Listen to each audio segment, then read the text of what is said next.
Golden rules की बात कर रहे हैं। और गोल्डन रूल्स में यानी जो सुनहरे जो नियम है, उनमें जो नियम चल रहा है वो आज है 5वां नियम। यानी कि हमारे जो नियम है वो 4 पहले बताए जा चुके हैं और 5वां आज है। ये जो 5वां नियम है, गोल्डन नियम है हमारा, वो है पद, प्रतिष्ठा, मंच और माला। यानी कि ये जो 4 चीज हैं, ये 4 चीज कभी नहीं आएंगी। हमारा जो पहला गोल्डन नियम है वो है केवल समण, यानी कि समण ही इसमें आएंगे। जो हमारा ये संघ है, इसके अलावा कोई भी व्यक्ति यहां कभी नहीं आ सकता है, यानी सिर्फ समण की एलिजिबिलिटी है। और दूसरा गोल्डन रूल्स है हमारा चंदा कभी नहीं, यानी समण संघ पब्लिक से कभी भी चंदा नहीं लेगा। ये पहले एक्सप्लेन हो चुका है, बताया जा चुका है, इसकी वीडियो आ चुकी है। तीसरा हमारा जो गोल्डन रूल है, सुनहरा नियम है, वो है जाति अभ्यास कभी नहीं। यानी समण संघ में कभी भी कोई भी व्यक्ति जो संघी है वो जाति का प्रैक्टिस नहीं करेगा, जाति का अभ्यास नहीं करेगा, जाति की बात नहीं करेगा, जाति का जिक्र नहीं करेगा, क्योंकि जाति पुराने समण संघ में थी ही नहीं। उस समय जाति होती नहीं थी। सम्राट अशोक के समय भी कहीं जाति नहीं थी। और ये जो हमारा संघ जो टूटा है 405 साल पहले, उससे पहले जो जितना भी साहित्य है उसमें कहीं जाति नहीं है।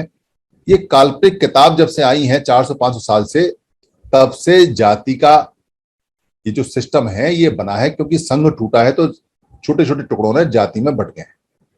5वां नियम आज एक्सप्लेन करेंगे।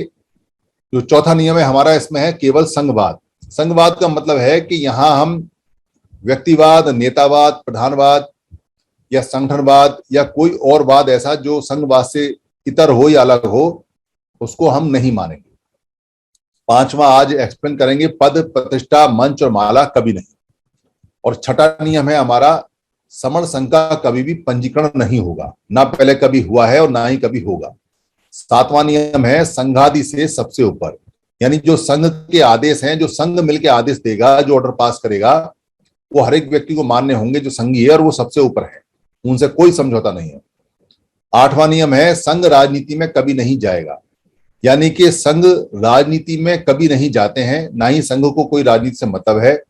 संघ के लोग अगर चाहें तो अपनी प्राइमरी जो उनकी एक्टिव मेंबरशिप है उसको छोड़कर वो जा सकते हैं, पर उनकी नॉर्मल मेंबरशिप इसमें एज ए संघ के रूप में रहती है। और 9वां नियम है संघ घातक की वापसी संघ में कभी नहीं, यानी इस संघ में और पहले से जो चला संघ आ रहा है बुद्ध से पहले तक का, उसमें नियम है कि जो संघ घात करेगा उसकी संघ में वापसी कभी नहीं होती। और 10वां नियम है कि जो 9 ऊपर की विनय है ये संघ का आधार है, यानी 9 नियम, ये ना कभी बदले जाएंगे, ना कभी खत्म किए जाएंगे और ना कभी अमान्य होंगे। इसमें जो 5वां नियम है, ये 5वां नियम पद, प्रतिष्ठा, मंच, माला कभी नहीं। ये बहुत इंपॉर्टेंट नियम इसलिए है क्योंकि अगर कोई व्यक्ति संघवाद के अलावा कोई प्रैक्टिस करता है, नाम तो लेता है कि हम संघी हैं, हम संघवादी हैं और हम संघवाद में यकीन करते हैं और हमारा संघ है, और काम वो करता है जो व्यक्तिवाद के हैं, नेतावाद के हैं, प्रधानवाद के हैं, जनरल सेक्रेटरीवाद के हैं, जो एक एकलवाद के हैं, और उनकी अभ्यास करता है, तो वो संघी नहीं है। जो पद होता है, पद यानी पोस्ट, जो पद होता है वो हमेशा जो लोग संघ में नहीं होते वो बांटते हैं आपस में। यानी आप कह सकते हैं कि संगठन वाले लोगों में पद होता है, जो सरकारी दफ्तर है उनमें पद होता है, जहां कहीं राजा या उसका प्रधान या कहीं कोई राजा का कोई हायरार्की है, जो राजा का सिस्टम है, उसमें पद होता है। या आप कह सकते हैं कि जहां व्यक्तिवाद होता है, व्यक्ति अपने आप को ऊपर रखता है, सुप्रीम होता है, बड़ा रखता है, वहां वो पद रखता है। तो जब भी पद आएगा पद के साथ में एक तो जिम्मेदारी आती है, और जिम्मेदारी के साथ में एक अभिमान भी आता है। पद का मतलब होता है कि आपको जो पोजीशन दी है, आपसे ऊपर कुछ लोग हो सकते हैं और आपसे नीचे कुछ पद हो सकते हैं। तो इसमें ऊपर नीचे सिस्टम आ जाता है, यानी कुछ ऊपर होंगे, कुछ नीचे होंगे, यानी कुछ बड़े होंगे, कुछ छोटे होंगे, कुछ के अधिकार ज्यादा होंगे, कुछ के अधिकार कम होंगे। तो छोटे बड़े का, ऊंच नीच का, ज्यादा का और छोटे अधिकार का एक भेद आ जाता है। ये भेद डिस्क्रिमिनेशन पैदा करता है, भेदभाव पैदा करता है और आदमी को एक दूसरे की निगाह में चढ़ाता है और उतारता है। इससे अभिमान पैदा होता है, इससे ईगो बढ़ जाती है, इससे एक मनोवैज्ञानिक रूप से दूसरे को दबाने की या खुद के दबने का एहसास आना शुरू हो जाता है। तो इससे इक्विलिब्रियम नहीं रहता, यानी कि इससे एकता नहीं रहती, इक्विनिमिटी नहीं रहती। इससे जब इससे समानता नहीं रहती, एकता नहीं रहती, समता नहीं रहती है, तो फिर संघवाद खत्म हो जाता है। फिर वो संघवाद की जगह संगठनवाद आ जाता है।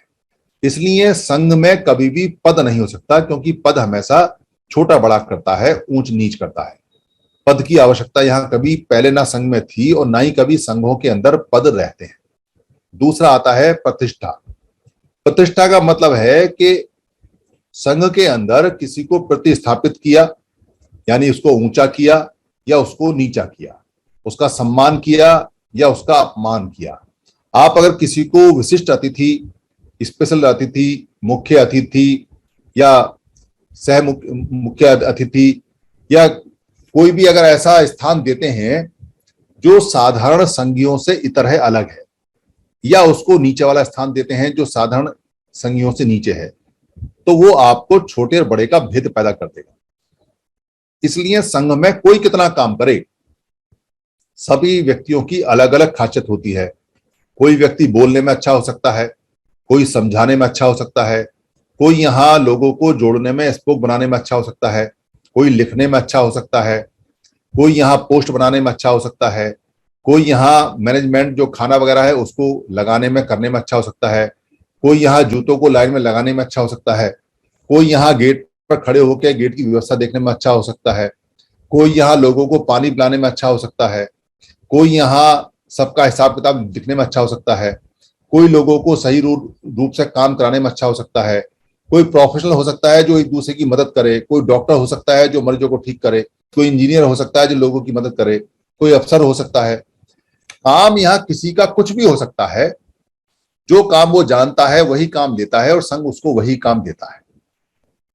पर काम अलग बात है, काम के आधार पर छोटा बड़ा नहीं हो सकता, छोटा बड़े का यहाँ जिक्र भी नहीं हो सकता, क्योंकि अगर काम के आधार पर छोटा बड़ा हो गया या उसको ये कहने लगे कि ये तो ज्यादा बड़ा काम करता है, या ये बुद्धिजीवी है, ज्यादा पढ़ा लिखा है, या ये लेबर है, ये बिछाने का काम करता है, या ये कुर्सियां हटाता है, तो ये जो कल्चर आती है, ये कल्चर डिफरेंस पैदा करती है। ये वीवीआईपी और वीआईपी कल्चर में आ जाती है, ये मुख्य लोगों में कल्चर आ जाती है। फिर उसका डिवीजन हो जाता है, और जब डिवीजन हो जाता है तो वहां काम नहीं होता, फिर वहां लोग एक दूसरे को प्रताड़ित करते हैं। जिसका आप सम्मान कर दोगे तो क्या इसका मतलब बाकी लोगों का अपमान हो गया? क्योंकि कुछ लोगों का आपने सम्मान किया, उनको प्रतिष्ठापित किया, प्रतिष्ठा उनकी की, उनका सम्मान करके उनको चारों तरफ आपने कहा, तो बाकी लोगों ने क्या काम नहीं किया? संघ में तो सभी काम करते हैं, कोई कम करता है, कोई ज्यादा करता है, पर संघ किसी के काम को किसी के सामने छोटा बड़ा करके पेश नहीं कर सकता।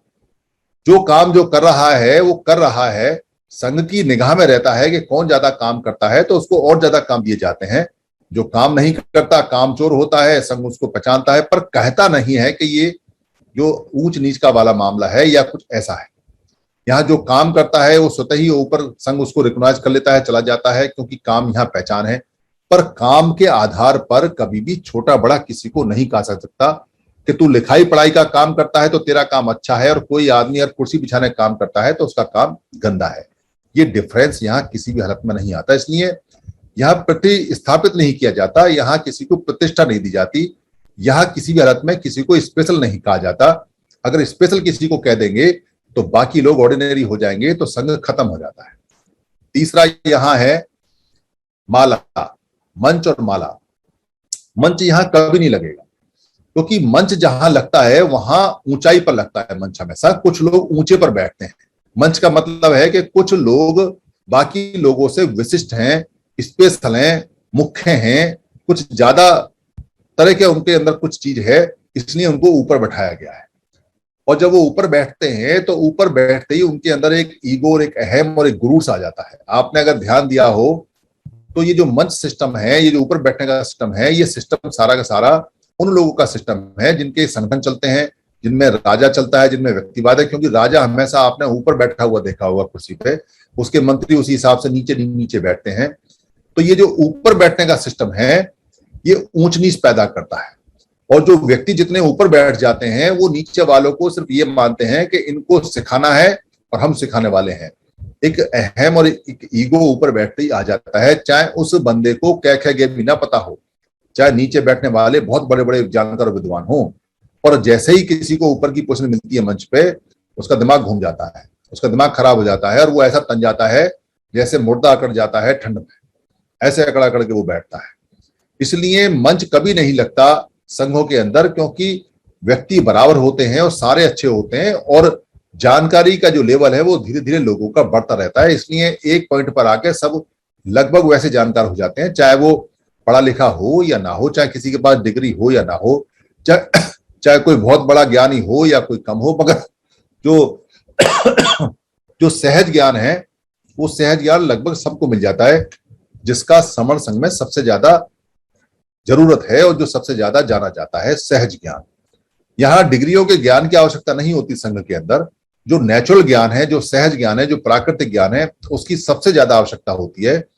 इसलिए यहाँ कभी भी मंच नहीं लगेगा, और ना ही संघ के अंदर कभी पहले कभी मंच लगे हैं, क्योंकि मंच भेदभाव पैदा करता है, छोटा बड़ा पैदा करता है, व्यक्तियों को बांट देता है। मंच वाले व्यक्ति अलग हो जाते हैं और नीचे बैठने वाले अलग हो जाते हैं, और जब वो कार्यक्रम खत्म होता है तब भी वो मंच वाले लोग जो होते हैं वो अकड़ के चलते हैं। वो ऐसे अकड़ के चलते हैं उस भीड़ में, चाहे घर पे उनकी बिल्कुल दुर्दशा होती हो और उनको हालत खराब हो, मोहल्ले में कोई पूछता ना हो, पर उस समय वो बड़े तने रहते हैं। इससे बहुत ज्यादा नुकसान सोसाइटी को हुए हैं, और इतने ज्यादा नुकसान हुए हैं सोसाइटी को कि हमारे जो अधिकार है वो गर्त में जा चुके हैं। इसलिए संघ के अंदर मंच ना पहले थी और ना अब है, ना मंच कभी लगेगा। सारे लोग नीचे ही बैठेंगे, बराबर बैठेंगे, और जिसको जो कहना है वो कहेंगे। एक संघ आसन जरूर होता है। संघ आसन का मतलब है कि जहां पर संघ को कोई बात कहनी हो और कोई व्यक्ति वहां जाकर बैठकर बात करे, वो संघ आसन, जो संघ का आसन होता है, यानी संघ का जो बैठने का स्थान होता है, पहले एक चबूतरा सा होता था, उसके बाद आजकल कुर्सियां होती हैं, या कोई स्टूल हो सकता है, थोड़ा ऊंचा हो सकता है, 2 फुट का, 1 फुट का, 3 फुट का, उसको संघ का आसन बोलते हैं। यानी जब संघ का संबोधन करेगा तो सारा संघ उसकी तरफ देखेगा, तो वो आसन बीच में पड़ा रहता है, उस पर बैठे, उस पर बात करे, उस पर बोले, और जब वो बोल के अपना संबोधन करके जाए तो नीचे जाके बैठ जाए, जिसको दूसरा आना हो फिर वो संघ आसन पे बैठे। तो संघ आसन को ही बाद में सिंह आसन कहने लगे, क्योंकि सम्राट अशोक के 4 शेर थे और वो शेर बना दिए तो उसको सिंह आसन कहने लगे। सिंह आसन कोई नहीं होता, शेर का ऊपर कोई नहीं बैठता, तो संघ आसन होता है। संघ आसन की जो परंपरा है वो संघ को संबोधित करने के लिए आसन की परंपरा है, जो थोड़ा ऊंचा होता है, कहीं 6 इंच, कहीं 1 फुट, कहीं 2 फुट, उसको बनाया जा सकता है। और वो परंपरा जो हमारी चंदौसी की मीटिंग थी, वहां से संघ आसन की पूरी पूरी आरंभ हो गई है। और जो चौथा चीज है वो है हमारी माला। माला का जो कल्चर है वो कल्चर हमारा नहीं है। माला जो हमारी जो माता बहनें थी, वो श्रृंगार के रूप में अपने गले में या अपने बालों में डाला करती थी, सफेद फूलों की बना के। क्योंकि पहले जो स्त्रियां थी उनके श्रृंगार के लिए नेचुरल चीजें हुआ करती थी। फूलों का गजरा लगा लिया, सर में बांध लिया, या माला पहन ली। क्योंकि पहले कपड़ा सबके पास, आदमी नर हो या नारी हो, सबकी धोती ही होती थी। यानी महिला भी धोती पहनती थी और आदमी भी धोती या अंगोछा पहनते थे, जो उनकी आधी धोती या पूरी धोती होती थी, और ऊपर का बदन आदमियों का नंगा रहता था, जबकि औरतें कपड़ा लपेट कर रखती थी। तो श्रृंगार का सबसे बढ़िया साधन माला होती थी। वो माला बनाती थी जंगलों में फूलों की, वहीं से डंडी तोड़ती थी, वहीं से घास तोड़ती थी, उसी से माला बनाती थी और गले में डाल देती थी, और उनका श्रृंगार हो जाता था। पर नरों का जो माला डालने का जो सिस्टम है, वो सिस्टम हमारा नहीं है। वो सिस्टम उन लोगों का है जो व्यक्ति को प्रधान और व्यक्ति को प्रमुख बनाकर पेश करते हैं।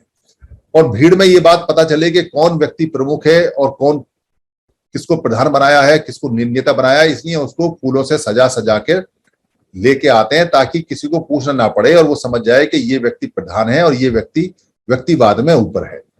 इसलिए संघ में कभी भी माला डालने का चलन या माला का जिक्र या माला का कोई बात मिलती नहीं। बुद्ध की स्टैचू पे कोई माला, बुद्ध के गले में कोई माला नहीं मिलती, क्योंकि अगर मालाएं का इतना प्रावधान हमारे यहाँ होता तो सबसे ज्यादा मालाएं बुद्ध के गले में पाई जाती, पर बुद्ध के गले में एक माला नहीं मिलती, ना किसी फोटो में, ना किसी चित्र में, ना कहीं, और बुद्ध ने कहीं कोई माला के लिए कहा भी नहीं। एक जो पुफ बग्गो है उसमें एक कहानी आती है जिसमें एक फूल तोड़ने वाला, फूल बेचने वाला, एक बार वो सारा फूल जितना भी होता है वो बुद्ध के भिक्खु और बुद्ध के आगे समर्पित कर देता है, ढेर लगा देता है, जबकि वो राजा को लेके जाने वाला होता है। और जब राजा को ये बात पता चलती है कि इसने आज सारे फूल जो मेरे घर आने थे वो बुद्ध के चरणों में और बुद्ध के भिक्खु संघ के चरणों में डाल दिए हैं, तो राजा उसको बड़ी शाबाशी दे देता है और उस दिन उसको दुगना दाम देता है। ऐसी एक कहानी आती है। तो उससे पता चलता है कि फूल जो डाले थे वो बुद्ध के और बुद्ध के अनुयायी जो जितने भिक्खु थे उनके चरणों में डाले थे, कहीं कोई माला उनके गले में नहीं पड़ी। तो माला जो होती है वो व्यक्तिवाद का प्रतीक होती है। ये बीमारी इस कदर हमारे समाज में है कि लोग अपने पैसों की माला खरीद के अपनी गाड़ी में डाल लेते हैं, फोन करके कहते हैं कि नेताजी के गले में कम से कम 30 मालाएं होनी चाहिए। नेताजी के गले में जितनी ज्यादा माला होती हैं, नेताजी उतने बड़े नेता होते हैं, उतने बड़े वो पदाधिकारी होते हैं, उतने बड़े वो प्रेसिडेंट होते हैं, और वो माला नहीं उतारते जब तक वो अपनी गाड़ी में वापस ना जाएं। और माला उतार कर वो गाड़ी में आगे सजा देते हैं, पीछे सजाते हैं, ताकि गाड़ी जहां तक जाए वहां तक लोगों को पता चले कि हमारा नेता कितना बड़ा है, देखो उसकी फूलों से गाड़ियां भरी पड़ी हैं।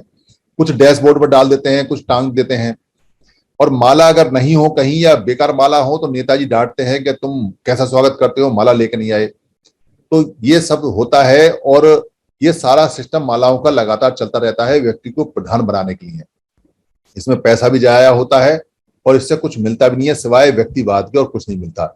इसलिए पहले भी संघ के अंदर कभी माला नहीं हुई और अभी भी संघ के अंदर कोई माला सत्कार या माला नहीं होगा, क्योंकि व्यक्ति का जो सम्मान होता है वो उसके कार्य से होता है, जो लोग उसको याद रखते हैं। जो बाद में व्यक्ति की शक्ल भूल जाते हैं, व्यक्ति का पहनावा भूल जाते हैं, व्यक्ति की सारी बात भूल जाते हैं, सिर्फ एक उसका कर्म याद रहता है, उसका काम याद रहता है। आज के समय तो फोटो है, वीडियो है, इसलिए लोगों की शक्ल, उनका चाल चलन याद रहता है। आज के समय तो मीडिया है, पर आप उस समय का सोचें जब बुद्ध जैसे व्यक्ति 45 साल तक लगातार नंगे पैर दौड़कर और लोगों को सिखाते थे, पढ़ाते थे, और एक क्रांति उन्होंने खड़ी कर दी। बुद्ध का चेहरा किसी को याद नहीं, क्योंकि जो चेहरे बने हैं वो बाद में काल्पनिक हैं और झूठे बने हैं। बुद्ध एक्चुअल काले थे, गोरे थे, छोटे थे, नाटे थे, किसी को पता नहीं कैसे थे, पर बुद्ध का कम याद है, कर्म याद है कि बुद्ध ने कितना बड़ा काम किया कि पूरी दुनिया उनको विश्वगुरु मानती है। वैसे ही मोहम्मद मुस्तफ़ा सल्लल्लाहु अलैहि वसल्लम, जो मोहम्मद साहब हैं, जो मोहम्मद मुस्तफ़ा हैं, उन्होंने इतना काम किया, उनके बाद के अनुयायियों ने उनकी सब चीज खत्म कर दी।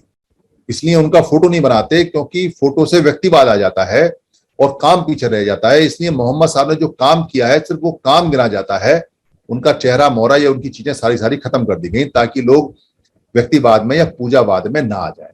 इसलिए जितने भी लोग हैं संघ के अंदर, जो पुराने हुए हैं और जो अब तक हुए हैं और जो आगे भी होंगे, उनका कहीं चेहरा वेरा नहीं नपेगा। कोई अगर ये सोचता हो कि जी मैंने बहुत बढ़िया संगति कराई, मैंने इतनी मेहनत की, मैंने ये की, तो उस व्यक्तिवाद से निकल आओ भाई। यहाँ व्यक्तिवाद की जगह नहीं है। ये बात समझी जा सकती है कि आप 70 साल से, 50 साल से, 60 साल से ये सब ड्रामा देखते आ रहे हैं, इसलिए आपको लगता है कि हमारा नाम होना चाहिए, लोग हमारा नाम जाने, हमारा लोग चेहरा जाने, लोग हमारी स्तुति करें, लोग हमें देखें, लोग हमें वाहवाह करें। ये सब बेकार की चीज है। संघ के अंदर ये नहीं होता, ये संगठनों में होता है। संगठनों में तो पोस्टरबाजी, फोटोबाजी और क्या बोलते नाम की बाजी आपने देखा होगा। जगह जगह राजनीतिक पार्टियों में लोग अपने फोटो के साथ फोटो लगा के खूब घूमते हैं, पर संघ के अंदर नहीं होता। संघ के अंदर अगर किसी का फोटो जा रहा है तो जाए, उससे फर्क नहीं पड़ता, और किसी का नहीं जा रहा है तो ना जाए, उससे फर्क नहीं पड़ता। क्योंकि संघ में तो घोलना होता है अपने आप को। आपको अपना पूरा जीवन संघ में घोलना होगा। जैसे पानी के अंदर 1 चम्मच चीनी घुल जाती है, उसका पता नहीं चलता, वैसे आपको अपना जीवन संघ के अंदर घोलना होगा। अगर आप अपना जीवन संघ के अंदर घोलने को तैयार हैं और इसके बदले कुछ ना लेने को तैयार हैं, तो सफलता आपके संघ के दरवाजे पर है। और अगर आप ये सोचते हैं कि मेरा यहाँ मान हो, सम्मान हो, मंच हो, माला हो, नाम हो, पोजीशन हो, मैंने इतना काम किया, मेरी स्तुति हो, मेरा नाम नहीं लिया, मेरा गांव नहीं लिया, मेरी बात नहीं की, या इन्होंने तो मेरे काम को देखा नहीं, मुझे पूछा नहीं, या यहाँ तो 10-20 लोग हैं जो जिनके चेहरे हमारा आया नहीं, ये नहीं आया, वो नहीं आया, तो आप कितनी भी मेहनत कर लेना, परिणाम नहीं आने वाले। परिणाम इसलिए नहीं आने वाले हैं क्योंकि संघ की ये शर्त होती है कि जो संघ में अपने आप को घोलेगा और विलय करेगा, उसके दरवाजे पर सफलता संघ लेके आता है। और जो व्यक्ति ये सोचता है कि मेरा नाम, मेरा पद, मेरे मंच, मेरा माला, मेरी प्रतिष्ठा, मेरा मान, मेरा सम्मान, मेरा लाभ, मेरा हानि, मेरा यश, मेरा अपयश, और मेरा यहाँ प्रशंसा और मेरी यहाँ निंदा, इन सब में अगर लगा रहेगा और इन सब के बारे में सोचता रहेगा, जीवन में संगी नहीं बन सकता और ना ही संघ में रिजल्ट आ सकते हैं। इसमें रिजल्ट तभी आएंगे, पहले भी तभी आए थे, जब पचासों हजारों आदमियों ने अपने आप को इसमें घोल दिया। उनका नाम भी नहीं जानता कोई। कितने लोग थे बुद्ध के साथ में, 50,000 बताते हैं, कहाँ नाम है, क्या 2-4 नाम है, वो भी कुछ झूठे कुछ सच्चे। वो झूठे सच्चे इसलिए हैं क्योंकि उसमें जो ब्राह्मण लोग हैं उन्होंने जानबूझ के कह दिया कि ये भी ब्राह्मण था, ये भी ब्राह्मण था, ये भी ब्राह्मण था। बुद्ध के संघ में जितने भी आए, ये बुद्ध की पहली कंडीशन थी कि जो आएंगे वो सब समण हो जाएंगे, ब्राह्मण नहीं रह सकता। इसलिए कोई बुद्ध के अगर संघ में आया और आने के बाद भी वो ब्राह्मण है तो वो बुद्ध का शिष्य नहीं हुआ, वो भिक्खु नहीं हुआ, वो अरहत नहीं हुआ और वो समण नहीं बना, इसलिए वो हो नहीं सकता। तो बाद में ये नाम बदले हैं। जो सारिपुत्र को कहा है ब्राह्मण है, ब्राह्मण हो नहीं सकता, क्योंकि ब्राह्मण एक वर्ग में आता है, एक वर्ण में आता है, और बुद्ध के यहाँ सारे के सारे समण हैं। वो जो साधु बोला करते थे, समण को बोला करते थे। इसलिए अगर कोई ब्राह्मण है तो समण नहीं हुआ, साधु नहीं हुआ, और साधु नहीं हुआ तो भिक्खु नहीं हुआ, और भिक्खु नहीं हुआ तो बुद्ध से कुछ सीखा नहीं। बाद में वो उन्होंने अपने ब्राह्मण को आगे करने के लिए कि देखो बुद्ध को आगे काम करने वाले सारिपुत्र थे और मोलायन थे, दोनों ब्राह्मण थे, ब्राह्मण नहीं थे। ये बिल्कुल 100% है कि भिक्खु संघ के अंदर एक भी ब्राह्मण नहीं था, क्योंकि अगर ब्राह्मण होगा तो भिक्खु ही नहीं हो सकता, क्योंकि भिक्खु को तो सब चीज छोड़ के आनी पड़ती है। इसलिए इसको बिल्कुल क्लियर कर लें, और ये बात बिल्कुल 100% सच है। आप इसको किसी भी आदमी के साथ शेयर कर सकते हैं और दावा कर सकते हैं कि जो ब्राह्मण है वो भिक्खु नहीं होता, और जो भिक्खु है वो सिर्फ समण होता है। इसलिए कोई अगर पहले ब्राह्मण रहा हो और वो आएगा तो वो समण बन जाएगा। बुद्ध उसको समण बनाते थे, तब वो जाके सीखता था। ये सारी बातें इतनी बारीक और इतनी अच्छी बातें हैं, इसलिए समण संघ बहुत तेजी से दौड़ रहा है और बहुत तेजी से चल रहा है। जिसके मन में संशय है, जिसके मन में डाउट है, जिसको पद, पोस्ट, माला, जिसको ये जो शॉल पहनने की आदत है, जिसको टोपी पहनने की आदत है, जिसको माला पहनने की आदत है, जिसको ये जो भगवान बुद्ध का फोटो देके फोटो खिंचवाने की आदत है, या डॉक्टर अम्बेडकर का फोटो देके फोटो खिंचवाने की आदत है, ये सारे लोग जिस तरह के भी हैं, इनसे परिणाम नहीं आने वाले। इनको समण संघ में ये टिक भी नहीं पाएंगे, क्योंकि समण संघ में तो अपनी जिंदगी देनी है, मिलेगा यहाँ कुछ नहीं। जो मिलेगा संघ को मिलेगा, संघ से जो लौट के आएगा वो सबको मिलेगा। ये बात पूरी तरह से क्लियर है। इसलिए जो हमारा 5वां गोल्डन नियम है, क्योंकि 4 पहले हो गए, 5वां ये है, मंच, माला, पद और प्रतिष्ठा समण संघ में कभी भी नहीं, ना पहले कभी थी और ना अब हैं और ना बाद में कभी होंगी। अच्छी तरह से सोच लें, अच्छी तरह से विचार लें, क्योंकि बहुत सारे लोग हैं यहाँ सोचते हैं मंच, माला, पद, प्रतिष्ठा यहाँ मिलेगी, नाम मिलेगा, हमारी ये वाहवाह होगी, हमारा फोटो होगा, हमारा ऐसा होगा वैसा होगा। बाद में उनको कष्ट होता है, और उनको कष्ट क्या होता है, संघ को भी कष्ट होता है, क्योंकि जो लोग ऐसे आते हैं बाद में फिर वो जाते हैं छोड़ कर, तो उससे क्या होता है कि वो अपनी कमी तो स्वीकार करते नहीं। वो ये तो कमी नहीं स्वीकार करते कि हमको मंच, माला की आदत पड़ी हुई है, हमको पद प्रतिष्ठा की आदत पड़ी हुई है, हमें व्यक्तिवाद की आदत पड़ी हुई है। वो यहाँ कोई कमियां वमियां ढूंढते हैं, जाने से पहले आरोप प्रत्यारोप करते हैं। उससे क्या नुकसान होता है, जो हमारे सीधे से लोग होते हैं या जो नए नए आए होते हैं, वो थोड़े से बेचारे क्या बोलते हैं, मिसगाइड हो जाते हैं। उनकी समझ में नहीं आता कि यहाँ क्या हो रहा है, क्या नहीं हो रहा है, और कई बार यहाँ लोग लड़ भी जाते हैं तो उनको बड़ा अजीब सा लगता है। उससे संघ का नुकसान होता है। तो कम से कम संघ का नुकसान ना करें और अपना नुकसान ना करें। पहले सोच लें, गोल्डन नियम देख लें, समझ लें, जान लें, और जब अच्छे लगे तो पूरे मन से काम करें, और अच्छे ना लगे तो तब तक का इंतजार करें जब तक ये अच्छे ना लगे। धन्यवाद। संघं नमामि।